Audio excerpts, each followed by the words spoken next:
தொப்புளுக்கும் ஒரு தொடர்பு இருக்குது. அதுதான் அந்த உணர்வு ஆற்றல், அந்த வைப்ரேஷன் ஆற்றல், அதிர்வு ஆற்றல். இந்த ஆற்றலுக்கும் அந்த ஆத்மாவுக்கும் ஒரு கனெக்ஷன் இருந்துக்கிட்டே இருக்கும். அது இளம் நீல வண்ணத்தில் தோன்றும். என்ன நேரத்தில்?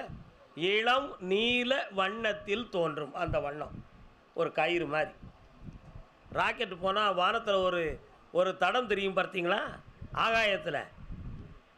அந்த மாதிரி நம்முடைய ஆத்மாவுக்கும் நம்முடைய தொப்புள் கொடிக்கும் ஒரு ரிலேட்டிவ்ஸ் கயிறு, பாச கயிறு அதில் தெரியும். அந்த கயிறு துண்டிக்கும் பொழுது சூட்சமம் தனியே போயிடும், சரீரம் தானாக கீழே விழுந்துடும், ஒன்றும் செய்ய முடியாது. இந்த சூட்சமத்தை தன்னை விட்டு துண்டிக்க விடாமல் எங்கு வேண்டுமானாலும் வியாபித்து சுற்றி சுழல வைத்து கொண்டு இயக்கி கொண்டு இருக்கின்ற ஒருவனுக்கு பெயர் ஆத்மசித்தன். அவனுக்கு பேர் தான் ஆத்மசித்தன். இந்த சூட்சமத்தை